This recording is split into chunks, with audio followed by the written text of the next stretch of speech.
Irmãos, que a graça e a paz do nosso Senhor Jesus Cristo esteja com cada um de nós. Amém? Amém. Antes de começarmos a meditação na palavra do Senhor nesta noite, eu gostaria apenas de relembrar nossas programações semanais. Talvez você que está nos visitando ainda não tenha o devido conhecimento, mas costumeiramente essa igreja, ela se reúne cada quarta-feira às 19 horas para orar, né? Nós temos aqui um culto de oração.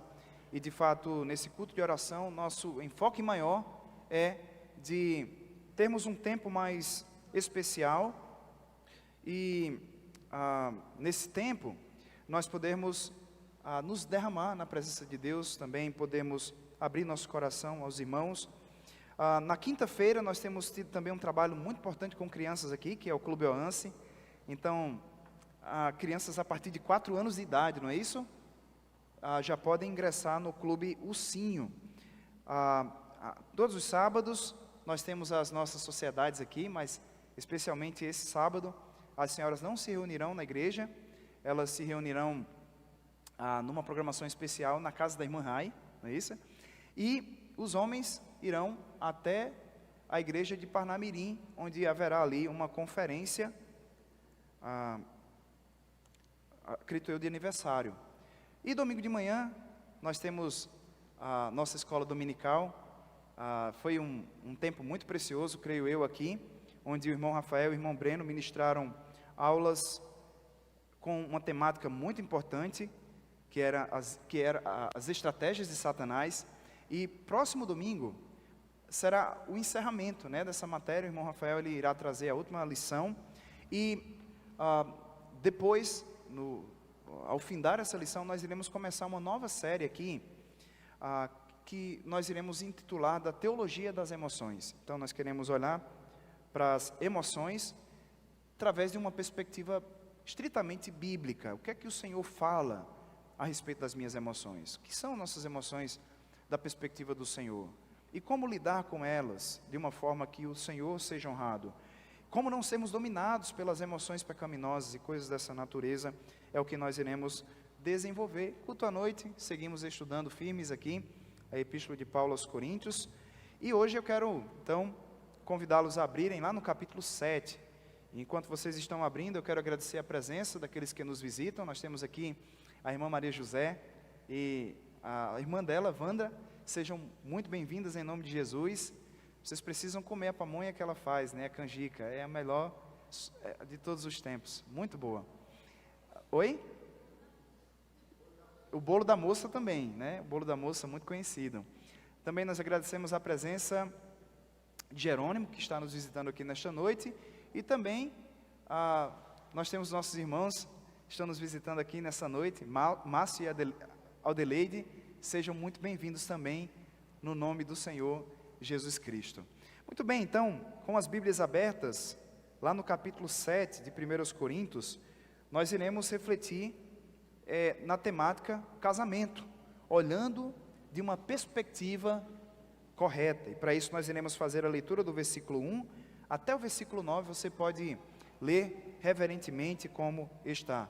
Capítulo 7 de 1 Coríntios diz assim: Quanto ao que me escrevestes, é bom que o homem não toque em mulher, mas por causa da impureza, cada um tenha a sua própria esposa e cada uma o seu próprio marido.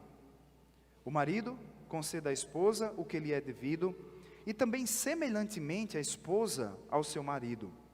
A mulher não tem poder sobre o seu próprio corpo, e sim o marido. E também, semelhantemente, o marido não tem poder sobre o seu próprio corpo, e sim a mulher. Não vos priveis um ao outro, salvo talvez por mútuo consentimento, por algum tempo, para vos dedicares à oração, e, novamente, vos ajuntardes, para que Satanás não vos tente por causa da incontinência. Isto vos digo como concessão, e não por mandamento. Quero que todos os homens sejam tais como também eu sou. No entanto, cada um tem de Deus o seu próprio dom. Um, na verdade, de um modo, outro de outro. E aos solteiros e viúvos, digo que lhes seria bom se permanecessem no estado em que também eu vivo. Caso, porém, não se dominem, que se casem, porque é melhor casar do que viver abrasado. Vamos orar. Querido Deus, eu quero te agradecer pela oportunidade de estarmos aqui reunidos e cantando louvores ao Senhor, te adorar por quem Tu és, ó Deus. Tu és o nosso Salvador, nosso Senhor, o Criador de todas as coisas, e que humildemente, ó Deus, recebe nossas orações. Nós oramos também, Santo Deus, que esse momento em que temos a Tua palavra aberta seja um momento oportuno para aprendermos mais a respeito do casamento, a respeito de como nos portarmos de uma forma que agrade o Senhor neste santo matrimônio que o Senhor nos concedeu. E nós oramos também, nosso Deus eterno, que acima de todas as coisas seja o Teu Santo Espírito falando ao nosso coração a Tua palavra, nos ensinando as verdades que como homem não temos capacidade inata de aprendermos. Portanto, Senhor, nós suplicamos o Teu auxílio humildemente, e assim fazemos no nome precioso do Senhor Jesus Cristo. Amém. Muito bem, irmãos, eu não sei quantos de vocês perceberam, mas o capítulo 7 começa com uma expressão um tanto diferente, e essa expressão, ela não acontecerá apenas aqui nesse versículo 1, ela irá se repetir ao longo de toda a epístola que Paulo está escrevendo aqui aos Coríntios. Ele começa assim: quanto ao que me escreveste. Então, essa sessão e essas palavras, elas dão início a uma sessão onde Paulo, ele irá responder uma série de dúvidas que circulavam entre os coríntios, dúvidas que estavam relacionadas às mais diversas áreas do viver cristão. E aí você já percebeu que essa expressão, ela denuncia que Paulo havia recebido estas dúvidas por meio de uma missiva, de uma carta, que provavelmente havia chegado às suas mãos, havia sido entregue por meio de Estefanas, Fortunato e Acaio. Esses homens provavelmente chegaram até o apóstolo Paulo com uma carta que relatava muitas e muitas dúvidas que haviam surgido dentro daquele contexto de igreja. E no capítulo 7 nós encontraremos o apóstolo Paulo iniciando essa sessão de perguntas e respostas, lidando com dúvidas que estavam relacionadas a uma área muito específica, conforme eu e você já percebemos, que era o casamento. Mas a questão que nós começamos pensando é: quais são essas dúvidas? E se existe de fato uma matéria da qual ninguém tira 10, essa matéria é o casamento.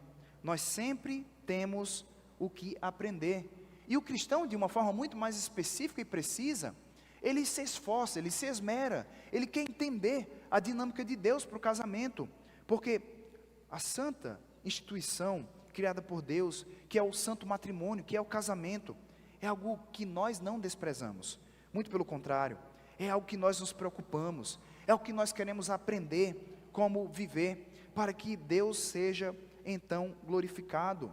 E assim nós fazemos, porque no ideário cristão, nas páginas das Escrituras, nós somos ensinados que essa é uma das decisões mais importantes que nós podemos tomar.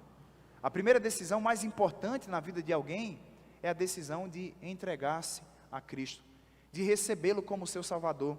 E a segunda decisão mais importante é a decisão que diz respeito ao casamento. Com quem eu vou me casar?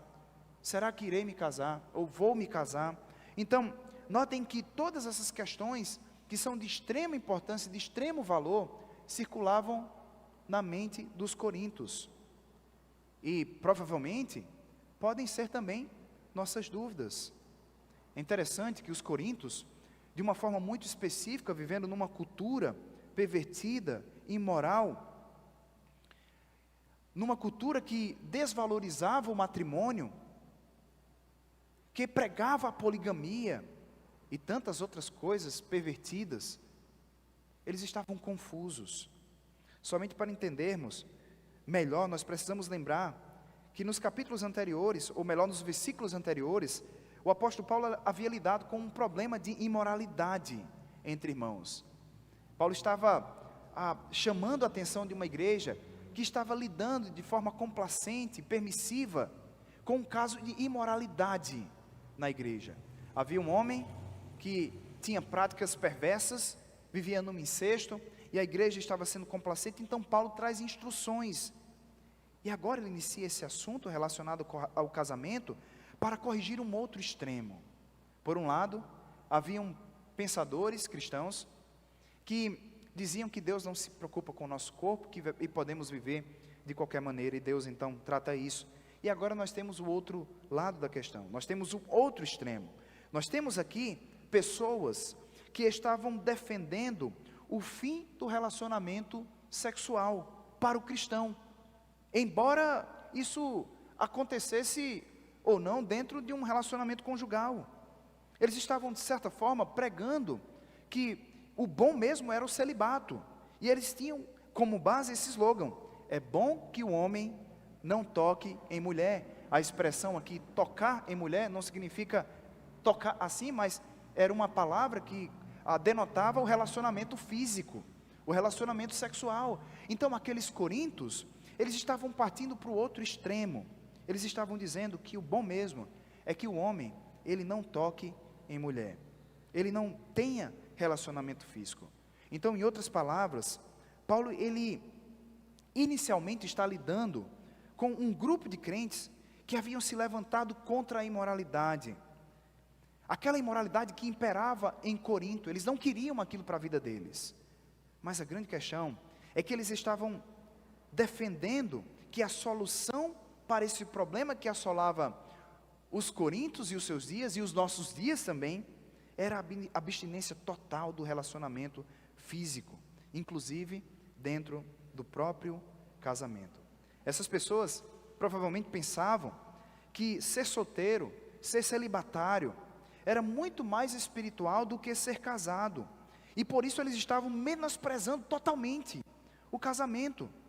Talvez alguém estivesse ensinando que o relacionamento físico, o relacionamento sexual, não era espiritual. Eles estavam dizendo: vocês estão vendo o que está acontecendo? Vocês estão vendo como que se encontra a igreja dos Coríntios? Como que se encontra a nossa cidade? Tudo isso por causa do desejo físico, do desejo sexual. Então, a solução que eles trouxeram é que, de fato, o bom mesmo é que não toquemos em mulher. E eles achavam que isso era o que, de fato, era ser espiritual. O problema desses irmãos é que eles estavam reagindo contra um pecado, mas eles estavam desprezando uma área que Deus criou para o homem e para a mulher, como algo que Ele mesmo classificou como sendo bom, algo como sendo puro, e algo como sendo santo. Então, diante de todas essas dúvidas, de todo esse contexto, o apóstolo Paulo se levanta trazendo diretrizes básicas, mas verdades profundas, que deveriam orientar o casamento e o celibato. O que é que Paulo aqui nos ensina? Interessante notarmos que, e nós dividiremos aqui esse trecho que nós acabamos de ler em duas partes, onde o apóstolo Paulo, em primeiro lugar, nos ensina que o celibato é bom, mas o celibato não é para todo mundo. E logo em seguida, ele irá nos ensinar que o celibato é bom, mas é errado no casamento. Então, em primeiro lugar, voltando a nossa atenção para o ponto 1, onde nós veremos que o celibato é bom, mas não é para todos, nós iremos mais uma vez ler o verso 2, que diz assim: mas por causa da impureza, cada um tenha a sua própria esposa, e cada uma o seu próprio marido. Interessante que nesses versos aqui, e ao longo dos versículos que nós lemos inicialmente, nós encontraremos que o apóstolo Paulo, ele até concorda que o celibato é bom. Mas é interessante também notarmos que ele reconhece que, embora o celibato seja uma decisão moralmente nobre, ela envolve vários fatores, e por isso ela não é uma decisão, não é um estado que é para todos. Em primeiro lugar, ele nos ensinará que o celibato não é para todos, porque o estado de solteiro ou o celibato é um dom dado por Deus apenas para alguns e não para todos. Agora eu quero mais uma vez chamar a sua atenção para o verso 7, onde o apóstolo Paulo, ele diz assim: quero que todos os homens sejam tais como também eu sou. No entanto, cada um tem de Deus o seu próprio dom. Um, na verdade, de um modo, outro, de outro. Então, notem que Paulo, verso 7, ele começa dizendo assim: eu quero que todos os homens sejam como eu sou. E quando nos deparamos com essa afirmação do apóstolo Paulo, talvez a primeira pergunta que vem em nossa mente é: qual era o estado do apóstolo Paulo? Como que vivia o apóstolo Paulo? Qual era o seu status, o seu estado civil? Né? Algumas pessoas, ao longo do tempo, estudando esse epístolo, essas passagens de forma mais específica, advogam diversos estados para o apóstolo Paulo. Alguns dizem que o apóstolo Paulo provavelmente era um homem viúvo, ou outros pensam que o apóstolo Paulo era alguém que era separado, ele teve um casamento, e hoje ele já não era mais casado, e algumas pessoas chegam a essa conclusão, porque sendo o apóstolo Paulo quem ele foi, um homem, um fariseu, um participante do Sinédrio, tudo indicaria que ele deveria ser alguém casado para galgar a posição que ele alcançou. Mas não temos certeza disso. O que nós temos certeza é que o apóstolo Paulo era um solteiro, e o mais provável é que ele fosse um solteiro que nunca havia casado, porque caso contrário, ele não poderia dizer tais palavras: quero que todos os homens sejam tais como eu sou. Ou seja, então ele estaria dizendo: eu quero que todo mundo seja viúvo, ou eu quero que todo mundo se separe. Não era isso que Paulo estava querendo ensinar. Ele estava dizendo: eu quero que todos sejam tais como eu sou, ou seja, estejam solteiros, com uma dedicação exclusiva para o reino. Mas é interessante que depois de afirmar essas palavras, ele ensina que ser solteiro pode ser um caminho bom, mas é um caminho para alguns. E certamente não foi um caminho que Deus escolheu para todos. Pois ele enxerga, conforme nós acabamos de ler, o celibato como um dom que é dado pelo Senhor. Você prestou atenção no versículo 7? Ele diz: quero que todos os homens sejam tais como eu também sou, no entanto, cada um tem de Deus o seu próprio dom. Interessante que essa palavra dom, usada aqui no verso, é a mesma palavra que foi utilizada para se referir aos dons espirituais, que é na realidade uma capacidade, um presente dado por Deus para realizarmos uma obra especial. Então Paulo deseja que os coríntios entendessem, e que nós também entendamos, que embora o celibato seja uma opção boa e moralmente nobre, Paulo diz que não é para todos, porque isso é um dom que Deus distribui para pessoas específicas. E aí quando nós nos deparamos com esse ensino do apóstolo Paulo, nós começamos a tirar aqui algumas lições importantes para as nossas vidas. Em primeiro lugar, partindo do ponto de vista que o ser solteiro é um dom dado por Deus para um cristão, nós devemos ter cuidado, irmãos, para não presumir que aqueles que estão sozinhos, que ainda não casaram, eles são pobrezinhos, são coitados, eles estão incompletos, né? Algumas pessoas dizem: como eu estou com tanta pena de estar solteiro, não casou. E quantas vezes nós acabamos machucando pessoas, sentindo pena delas por causa do estado que elas se encontram. Ou muitas vezes nós achamos, ou por acharmos falsamente, que elas estão incompletas, que elas estão infelizes, que elas são pobres coitadas, o que é que nós queremos fazer? Soltar as flechinhas. Queremos ser o cupido, como se a felicidade de alguém dependesse unicamente do ser casado. Irmãos, o casamento é uma bênção de Deus. Deus criou a mulher para completar ou para resolver o problema de solidão do homem. Ele disse: não é bom que o homem esteja só. Mas o casamento não é uma condição para sermos felizes e completos. Eu e você, quer dizer, eu sou casado, né? Mas eu, casado, e os solteiros, todos nós podemos ser inteiramente felizes e estarmos completos na condição que nós estamos. Notemos, queridos irmãos, que Deus foi quem concedeu o dom do celibato a algumas pessoas. E essas pessoas que foram agraciadas com o seu estado, elas são felizes. E pode ter certeza, elas sentem-se mais felizes e mais completas do que muitos casados que vivem em conflito constante, em problemas constantes. Tudo isso nos leva a uma outra questão também, a pensarmos naqueles que estão solteiros. Queridos irmãos, nós precisamos sempre olhar para a perspectiva de Deus, quando nós estamos buscando entender o momento em que nós estamos vivendo. E o solteiro, ele deve olhar para o Senhor e entender que aquele momento, que aquele estado, é um dom dado por Deus. E que ele tem atrelado a isso, atrelado a esse dom, muitos outros benefícios. Eu poderia dizer que quem está solteiro está livre dos problemas do casamento, né? Mas eu não quero com isso dizer que o casamento é ruim. O casamento é bom, mas o casamento não é como aquele jardim dentro do shopping que você vai levar seus filhos. Aquele jardim que não leva vento, que não tem poeira correndo lá dentro, que está sempre arrumado, que está sempre regado, que está sempre bonito. O casamento nem sempre é assim, nem sempre é aquele jardim. Às vezes é o jardim cheio de imperfeições, cheio de problemas. Além do que, quando um casado, ele assume essa aliança, o próprio apóstolo Paulo diz que ele tem que agora cuidar das coisas da vida, não é?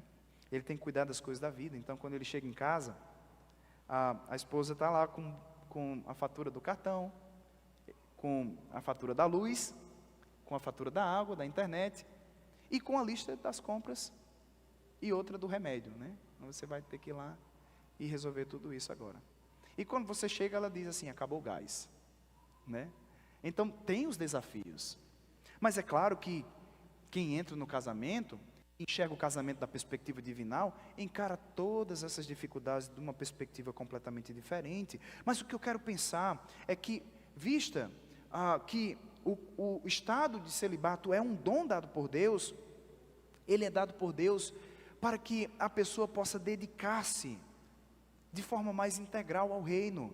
Olha essa passagem que está ainda dentro do capítulo 7 de Paulo aos Coríntios. Ele diz assim: o que realmente eu quero é que estejais livres de preocupação. Quem não é casado, cuida das coisas do Senhor, de como agradar o Senhor. Mas o que se casou, cuida das coisas do mundo, de como agradar a esposa, e assim está dividido. Também a mulher, tanto a viúva como a virgem, cuida das coisas do Senhor para ser santa, assim no corpo como no espírito. A que se casou, porém se preocupa com as coisas do mundo e de como agradar o marido. Então vocês estão notando que o dom dado por Deus do celibato é uma bênção para que o solteiro possa viver de forma integral a servir o Senhor, e por isso ele se sente completo. É interessante, irmãos, que ao longo da história, muitos homens e mulheres entenderam que o casamento não era estritamente necessário para a sua felicidade, e eles viveram vidas completas e felizes como solteiros. E o resultado disso é que eles puderam viver e servir a Deus de forma mais integral. Muitos teólogos que produziram e escreveram muitos livros, eles eram solteiros. Eles passavam um dia estudando, lendo, meditando, escrevendo livros que foram bênçãos para muitas outras pessoas. Nós também poderíamos citar aqui diversos missionários e missionárias.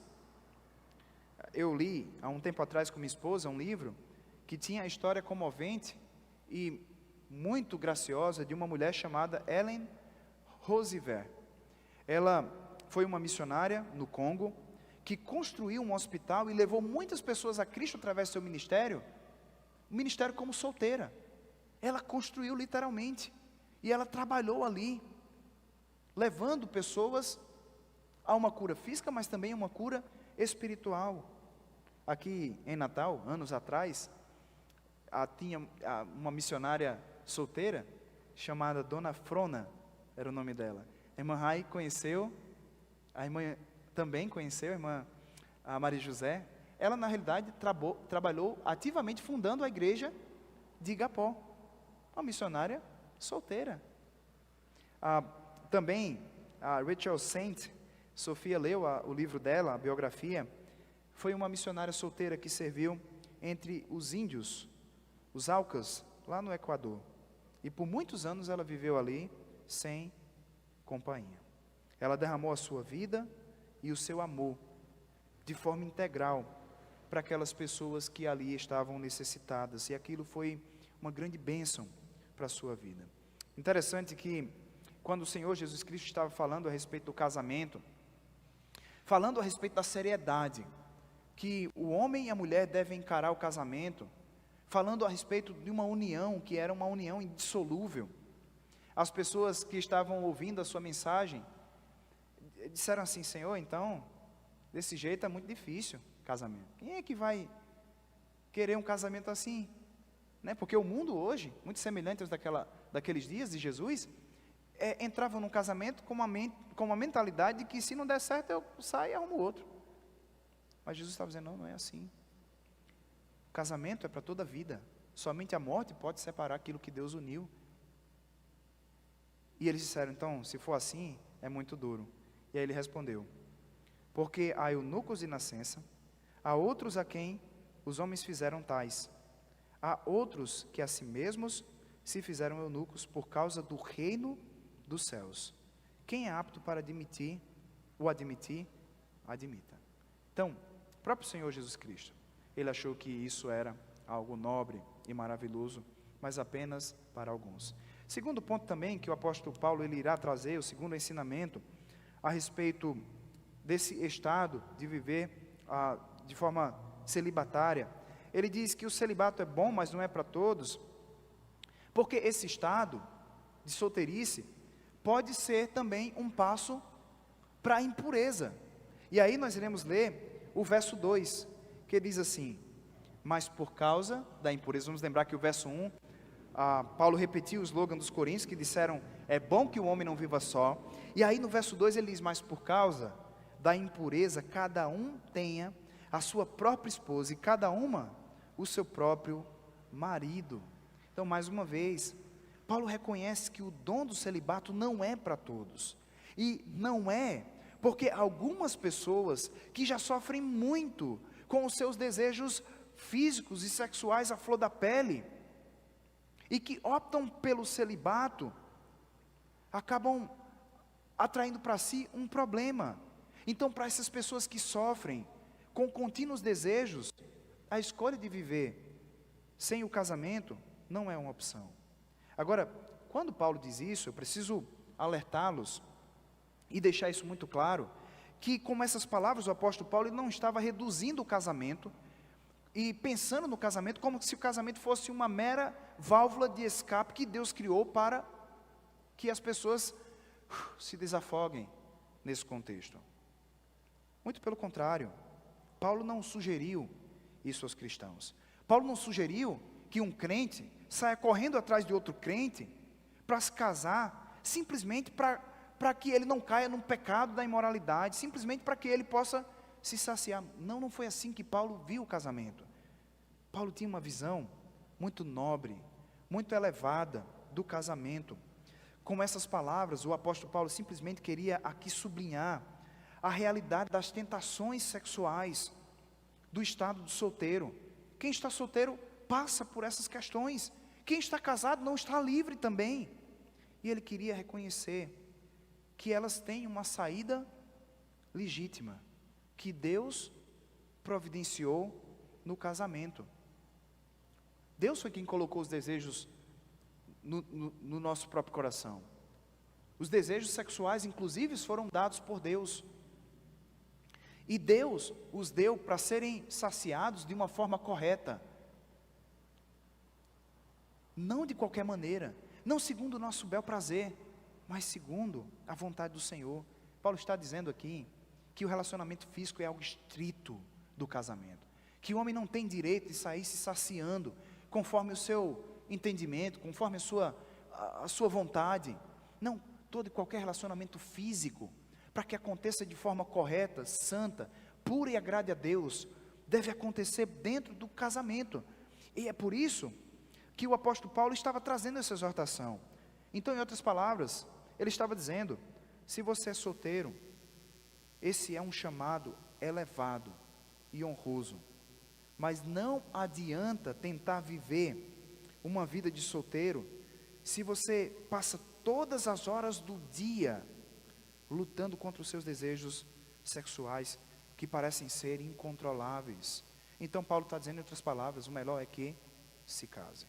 Verso 8, verso 9, ele disse o seguinte: e aos solteiros e viúvos digo que lhes seria bom se permanecessem no estado em que também eu vivo. Então ele estava aconselhando viúvo, solteiro, dizendo: olha, fica assim como você está, você vai ter exclusividade, você vai ter uma dedicação integral ao reino, você vai cuidar das coisas do Senhor.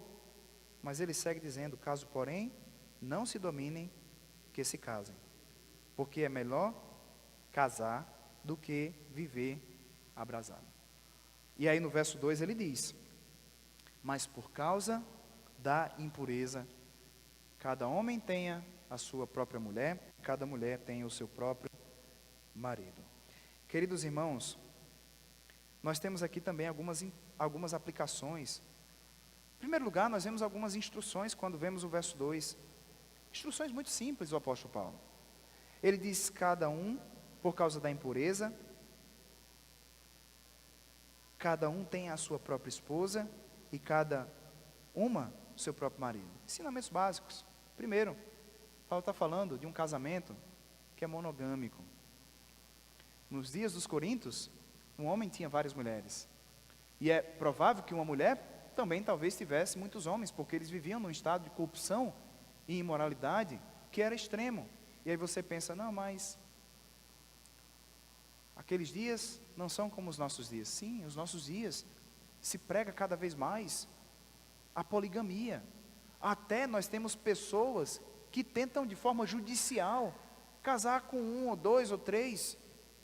Queridos irmãos, embora a justiça determine que um homem pode casar com 2 ou 3 mulheres, isso não significa dizer que é o que deve ser, ou que é o correto.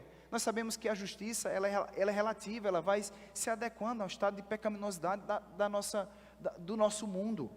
Então, embora os homens digam uma coisa, olha o que é que Paulo está dizendo: um homem e uma mulher. Segundo lugar, esse verso 2 também nos diz que o casamento é um homem e uma mulher.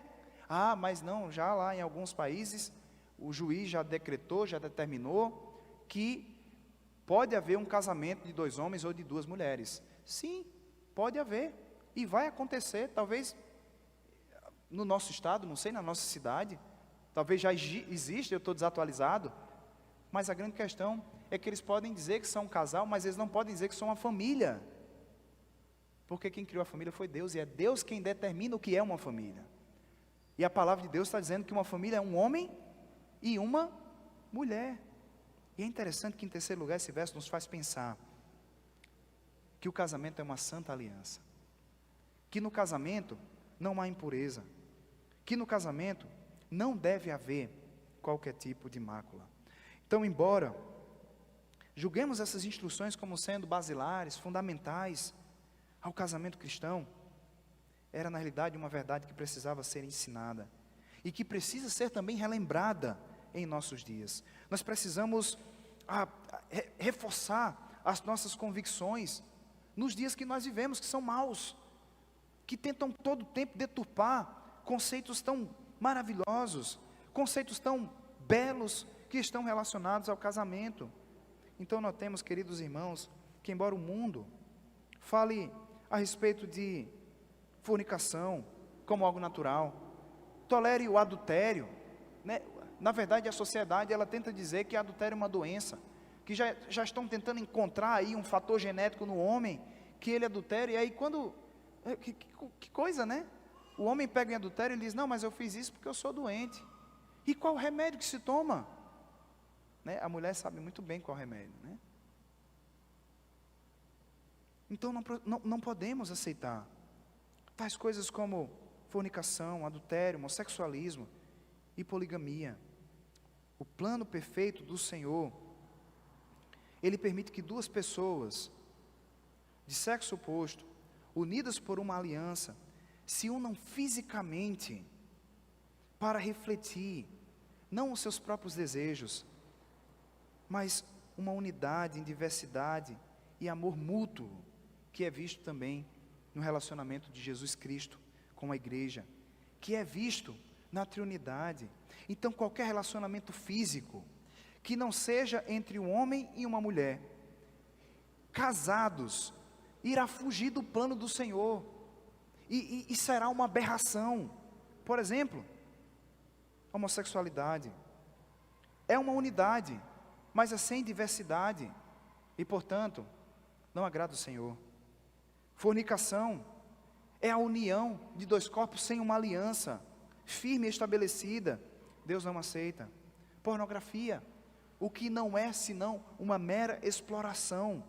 Todas essas coisas, queridos irmãos, elas são uma aberração diante de Deus, porque elas distorcem a imagem de Deus, elas corrompem a imagem do Senhor, que foi imputada em nossas vidas no momento da criação. Então nós precisamos entender que o casamento, ele não tem por finalidade maior simplesmente resolver um problema do coração do homem, mas é um meio que Deus criou para promovermos a glória de Deus e a expansão do seu reino.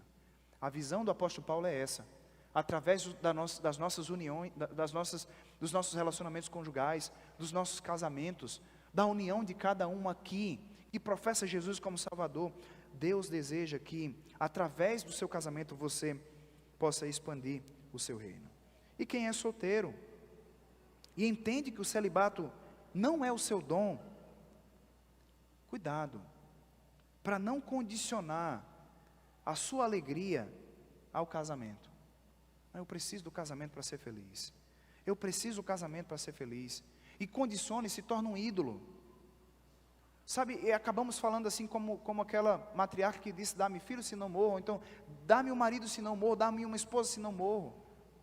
Porque senão, olha, a vida a dois, ela é difícil também. E a maior dificuldade de se casar é saber que um dia um dos dois irá partir. Como seria bom se Jesus nos levasse agora, não é?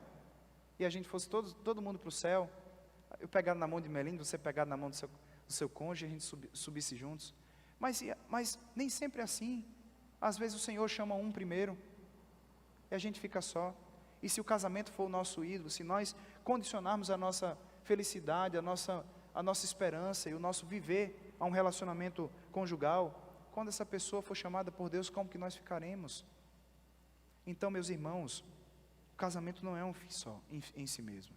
Somos chamados para viver para Deus. Quem é solteiro, pode aproveitar esse tempo para preparar o seu coração para crescer. Pode, à medida que os dias se avançam, pode se dedicar de forma integral ao Senhor, enquanto o Senhor te ajuda a entender qual é o seu dom. Em segundo lugar, indo um pouco mais adiante, Paulo ensina que o celibato é bom, mas é inteiramente errado no casamento. É pecado no casamento. O verso 3, ele diz: o marido conceda à esposa o que lhe é devido, e também, semelhantemente, a esposa a seu marido.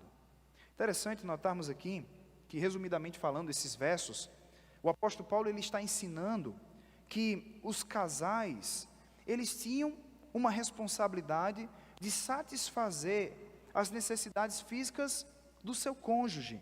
E por que Paulo traz essa exortação? Por que Paulo, mais uma vez, está tocando nesse assunto, dizendo claramente, de forma enfática, de forma detalhada, específica, que um casal, ele é responsável por saciar os desejos físicos do seu cônjuge?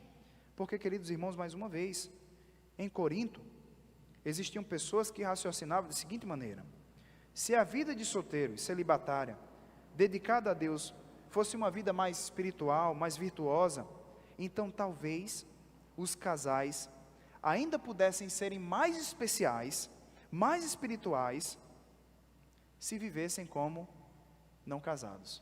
Então a lógica deles era que a solução para ser espiritual na área da imoralidade, vencer esse problema da imoralidade sexual, era abster-se, era viver de forma celibatária. E Paulo está dizendo, não, não é assim. Porque dentro do relacionamento conjugal, o sexo, o relacionamento físico, a intimidade de um casal, é uma obrigação, num bom sentido, é uma responsabilidade mútua.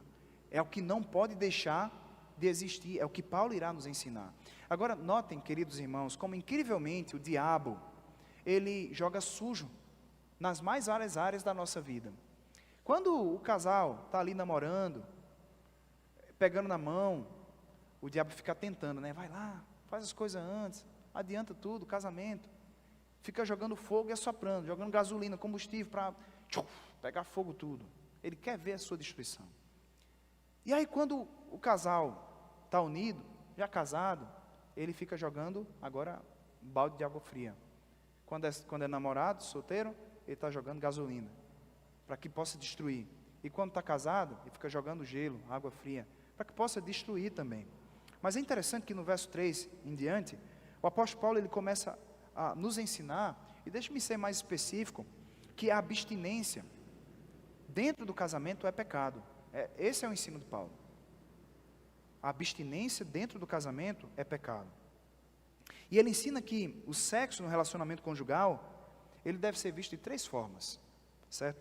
Primeiro, ele deve ser visto como uma responsabilidade mútua. Nós já lemos o verso 3, que diz assim, o marido conceda à esposa o que lhe é devido, e aí vice-versa.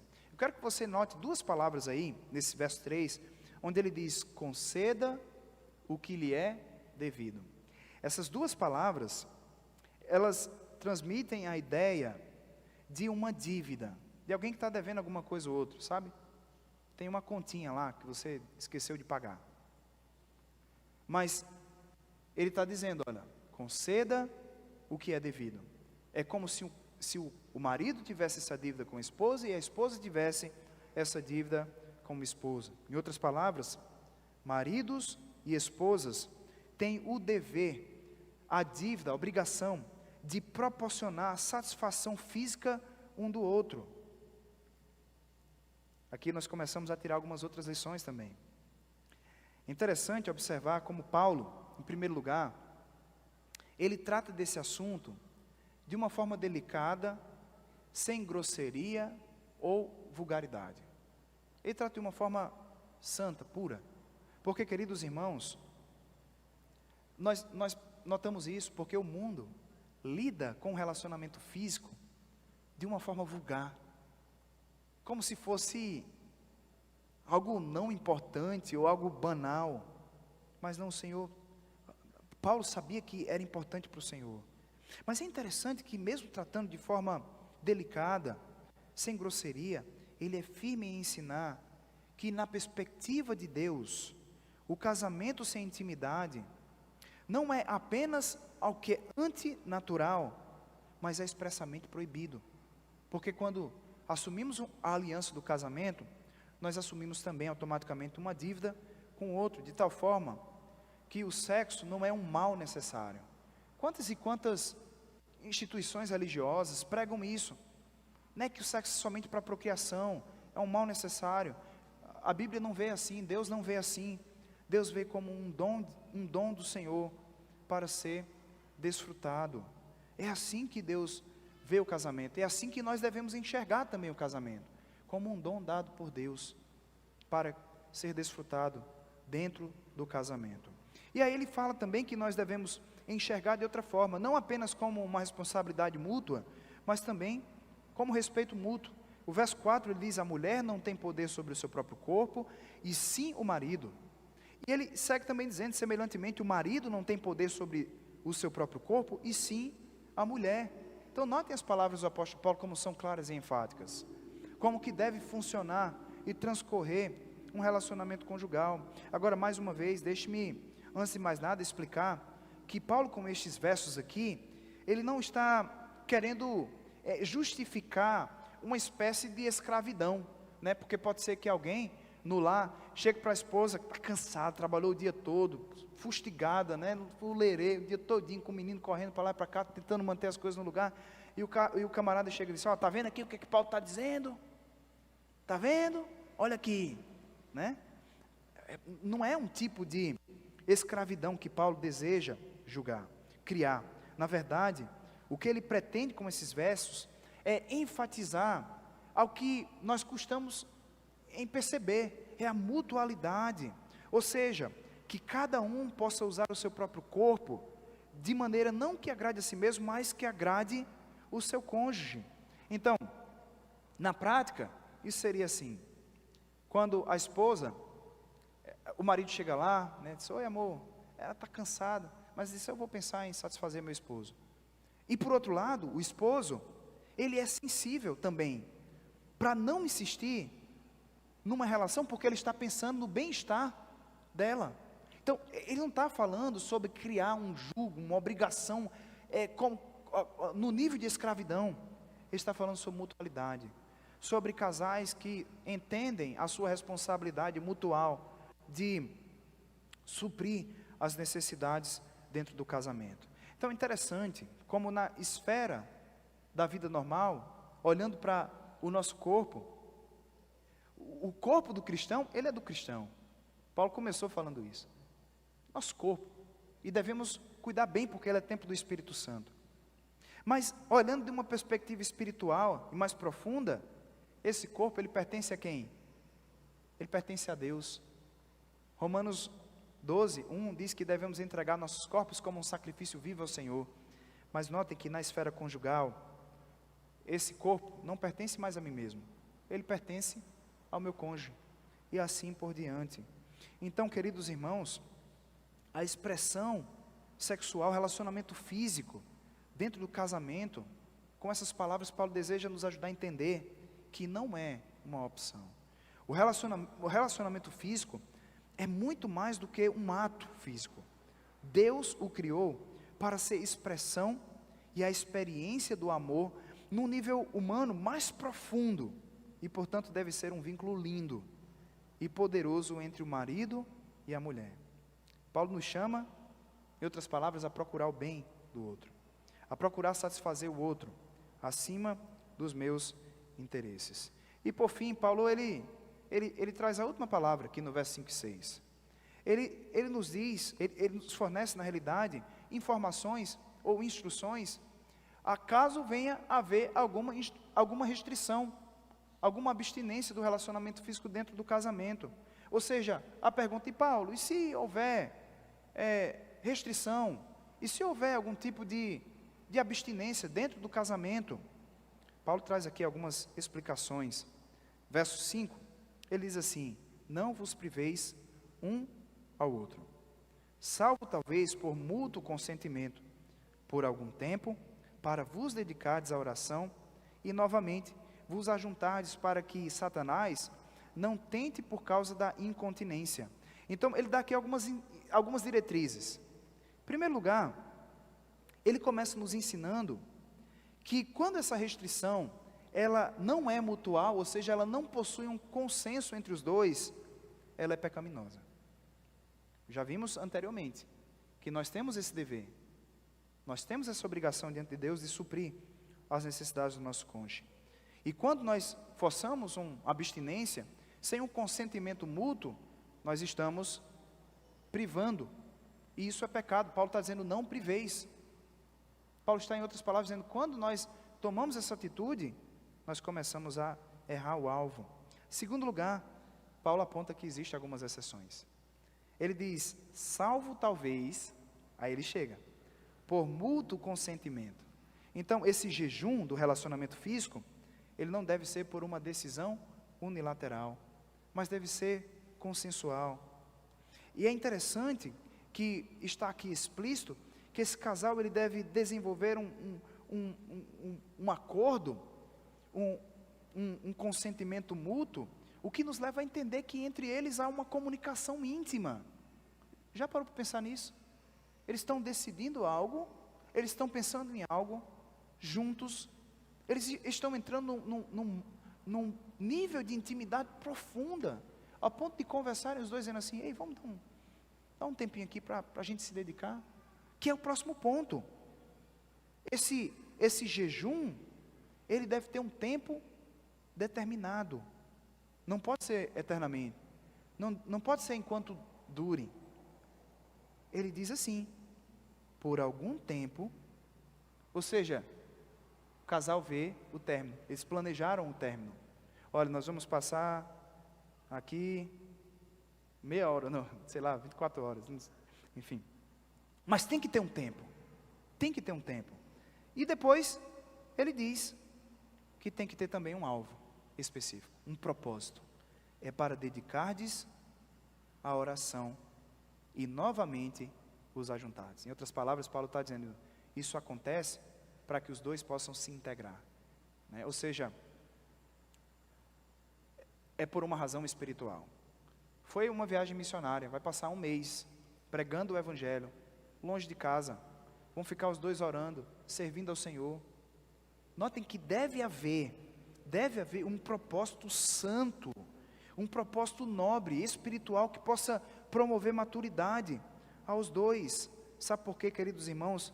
É necessário que seja temporal, mutual e também para dedicar a oração, porque o verso 5 Paulo diz assim, para que Satanás não vos tente por causa da incontinência.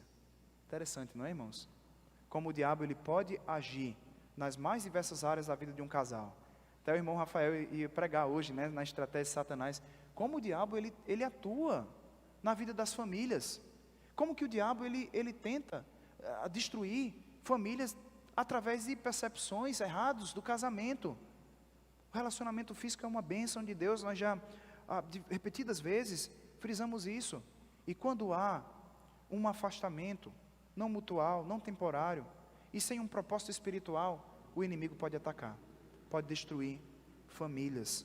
Queridos irmãos, Paulo termina no verso 6 dizendo as seguintes palavras: e digo isto como concessão e não por mandamento. Ou seja, Paulo não está ordenando que ninguém tire um retiro espiritual e se afaste do relacionamento e da intimidade do casal. Paulo está dizendo, não, eu não estou trazendo um mandamento para vocês. Se vocês não quiserem seguir o que eu estou dizendo, não é mandamento, é questão de consciência. Em outras palavras, ele está dizendo, se eu não quero fazer isso, então pouco importa. Paulo está dizendo, não é mandamento do Senhor. O que é bom é que um casal viva em união constante. Queridos irmãos, quando casamos, quando entramos num relacionamento conjugal, nós entramos em uma aliança que tem como uma das suas principais condições o compromisso de fazer tudo o que for possível para satisfazer os desejos legítimos do seu cônjuge. Então, eu não entro no casamento para ser feliz, eu quero ser feliz. Eu sou feliz porque eu faço a pessoa amada feliz. É um relacionamento de entrega. É um relacionamento onde eu me esforço para fazer o outro feliz e de quebra me sinto completo por isso. Mas infelizmente, alguns não têm entendido isso e entram num casamento por conveniência, simplesmente procurando satisfazer os seus desejos. Eu acho que isso é problema de um mundo pornográfico que nós vivemos, onde as pessoas só enxergam o sexo como sendo algo, o prazer carnal, não como algo puro, santo e bom, que pode fazer bem ao outro. A dinâmica do Senhor é algo completamente diferente, queridos irmãos. Deus, Ele deseja proteger o casamento. Na realidade, Ele deseja tanto proteger o casamento, que Ele deseja que ele seja permanente, assim como também o relacionamento físico dentro dele. O plano de Deus original para o casamento não permite o afastamento da intimidade do casal, nem tampouco o divórcio, a separação. Não há celibato dentro do casamento. Então, nós devemos pensar em algumas áreas das nossas vidas e começar a pensar a maneira como nós estamos lidando com os problemas. Sabe, às vezes os problemas da vida, as dificuldades normais e até mesmo relacionais, aquelas que surgem no casamento por desentendimento, elas acabam criando uma crise conjugal que desemboca num jejum. E Paulo está dizendo, não é assim. Nós não devemos usar a desculpa dos nossos problemas para dar um castigo no outro. Paulo diz, não, tem uma maneira, existe o perdão. Porque se nós fazemos isso, nós estamos dando brecha para que Satanás entre e torne o problema ainda maior. Nós devemos resolver nossos problemas não com guerras, com disputas, mas com o perdão que o Senhor Jesus Cristo nos ensinou. Mas às vezes não são os problemas que afetam essa área na vida de um casal. Às vezes é o desejo por crescimento, por dinheiro, né? Às vezes a gente vê, eu já vi, né, um casal. Eles casaram e depois eles foram para a lua de mel, e depois da lua de mel um foi embora para um estado e o outro foi morar no outro estado. Peraí, como isso, né? Casaram, um foi para outro estado e o outro foi para outro estado, e recém-casados, eles se encontravam ali uma vez por mês, coisas dessa natureza. É muito fácil, não é, resolver esse problema. A esposa segue o marido, eles tinham 2 salários, agora eles têm 1. O que não é correto é os 2 viverem separados, dando lugar ao diabo. Irmãos, não tem dinheiro, sucesso pessoal que compense, sabe o quê? A intimidade de um casal, a vida de paz dentro de um casal. Eu conheço uma família, os 2 passaram na EFON, né? Eles entraram lá noivos, namorando, eles entraram para a Marinha Mercante, depois eles casaram. E depois que casaram, eles entraram na vida de trabalho, né?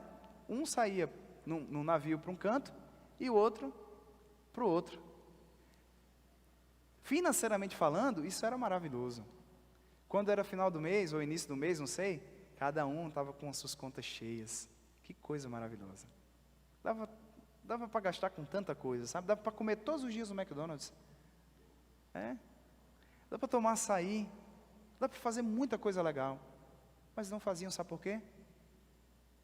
Estavam separados. E o que fazer com tanto dinheiro? Com muito dinheiro?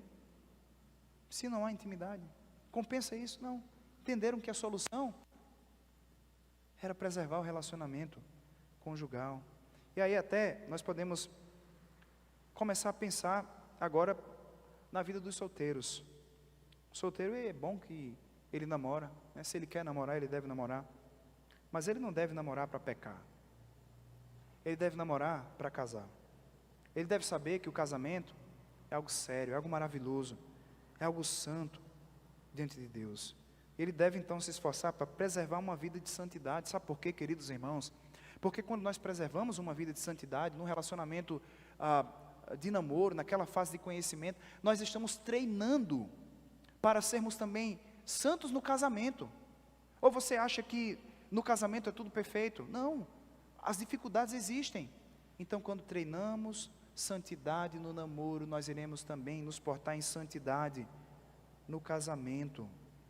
Os coríntios, eles viviam num contexto de imoralidade, e o pecado estava destruindo suas vidas, seus lares, mas notem que a palavra de Deus estava restaurando. Jesus Cristo estava restaurando. Da mesma forma que é também nos nossos dias. Talvez é o seu lar. Talvez são os seus problemas que estão destruindo a sua vida, a família, o coração. Mas para um lar destruído, para um coração manchado, maculado, existe um Senhor que restaura. Porque, queridos irmãos, onde o pecado destrói, o Senhor Jesus Cristo, Ele reconstrói. O que nós precisamos é nos entregar totalmente ao nosso Salvador.